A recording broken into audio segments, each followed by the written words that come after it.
This is Write to Make a Difference. So our learning targets here, I can write effectively for a specific audience and purpose. I can integrate credible research into my writing according to MLA standards. Overview. Writing has power. It has started revolutions, elected presidents, exposed injustice, and provoked compassion. Whether the writing is a book or a letter or a news article or a speech, it can and has changed the world.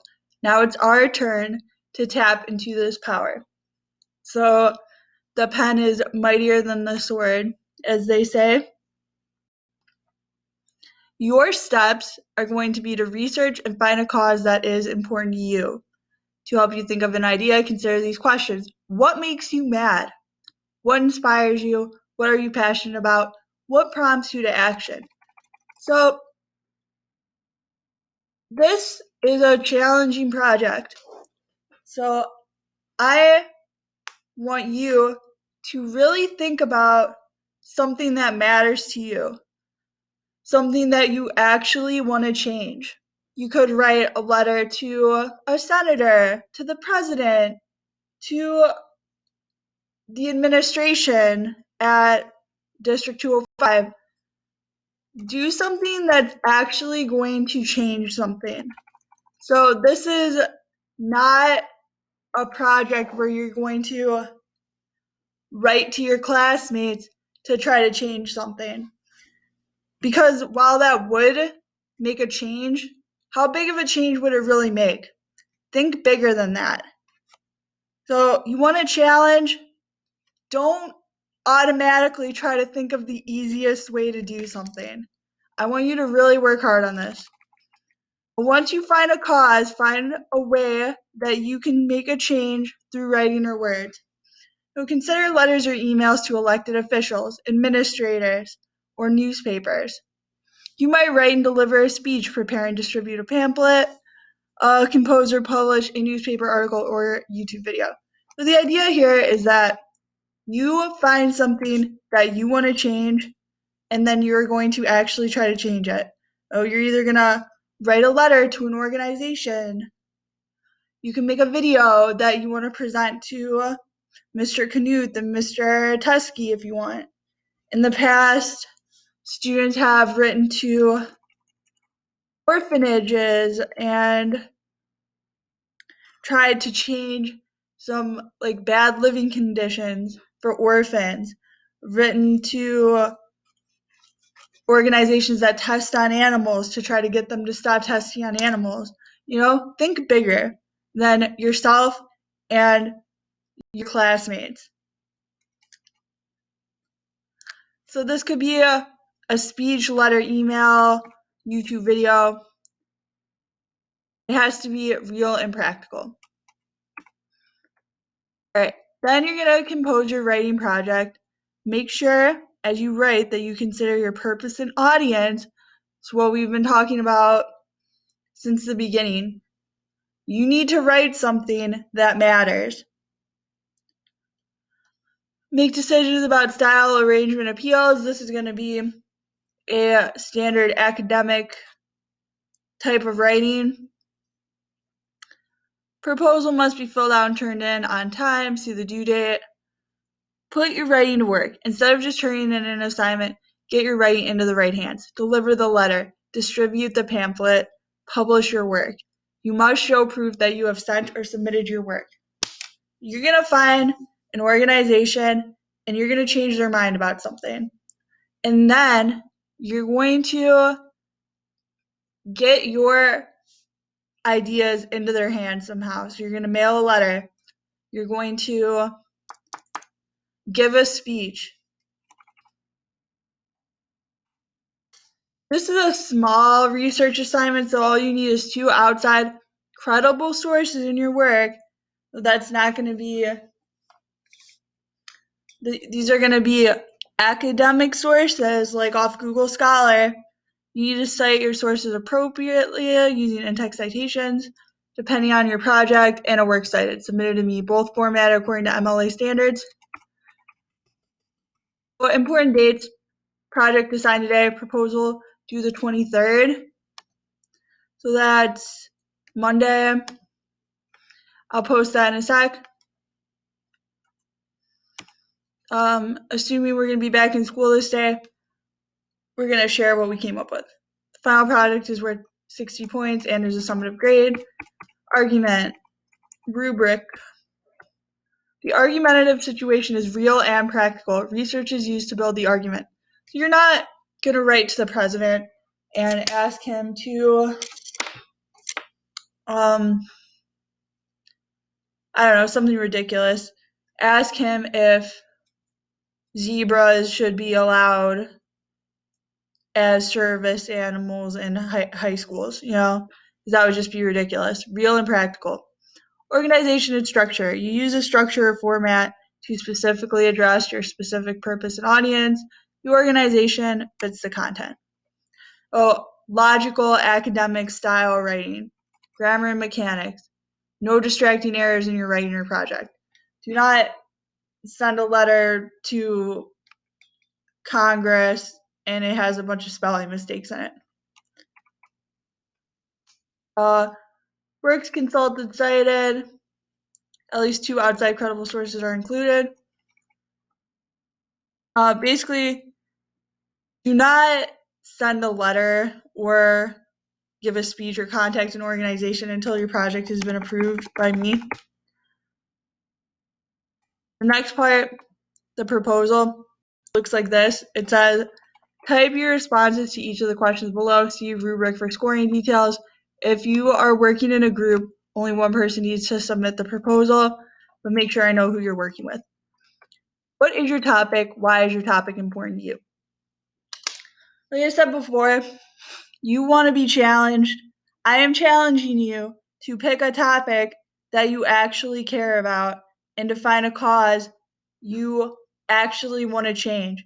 What do you want? What do you want? What do you want to change? What do you want to have your name on in the world? Okay, this is a practical application for writing. Who's your audience? Be specific. What does this person, these people care about this issue? This might be kind of tricky depending on what your topic is. It has to be really targeted. For example, if your issue is about animal cruelty, you can't just write a letter to the nearest PetSmart to this area, because the people who are working in the store, are they really the problem? Are those people specifically treating animals badly? Or should you be writing to the corporate office? And even then, what are those people doing that are causing the problem? You have to really dig deep to see who's behind the problem. Tone. So we know that the tone is the mood conveyed by the writer. What kind of tone you as the writer is appropriate for this assignment? Method or mode. You could write a letter, an email, an article, video, etc. But remember, if you do something like a video or a speech, you need to find a way to actually present that to the people who are the problem to try to change it. So based on who your audience is, you should choose this. Organization and arrangement of material presented in the argument affects its persuasiveness. But what kind of logical order is your piece of writing or your video or your speech going to be in? How will you make, remember logos, ethos, pathos? Ethos is credibility, logos is logic, and pathos is emotion. So these are the components of argument. How are you going to use them in your project? I have a little rubric. Respond to the questions. Responses are detailed, thoughtful, and specific. You turn in proposal on time.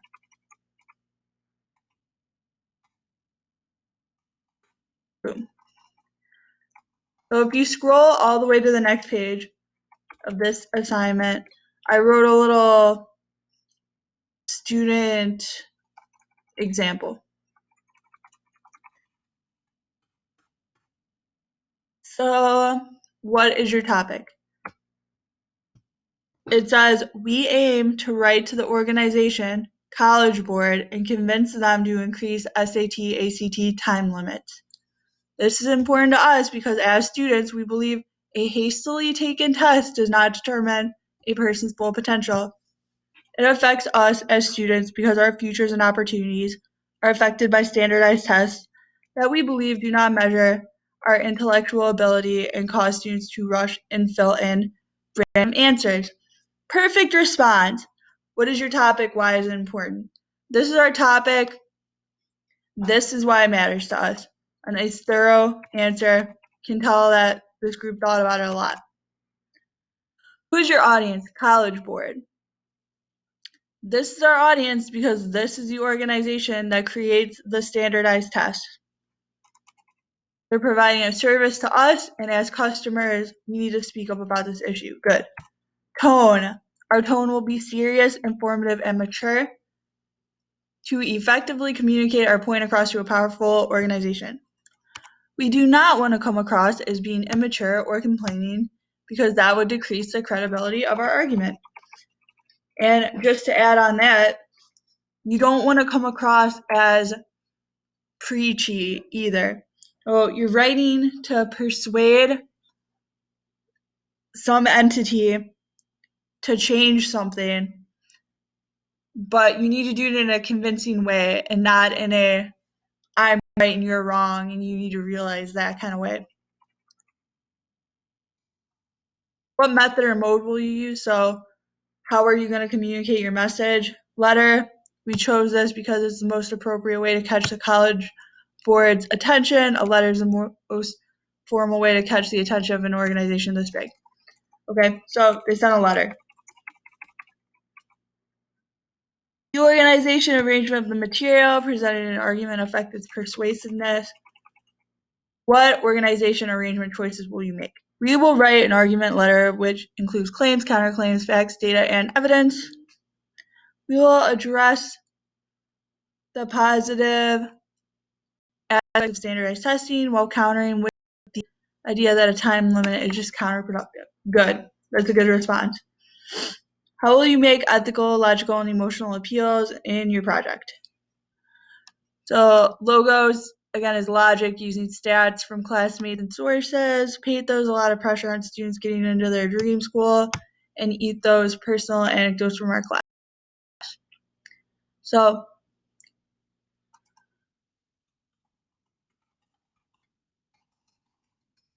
after we do our research, write our written product or our speech or video, we will be sending these out to the organization you're trying to reach.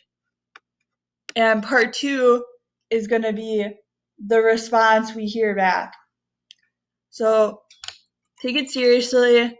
You're not trying to change the mind of your grade or your classmates. Think bigger than that. Think about something you legitimately want to change in the world, and you're going to see if you have the power to do it.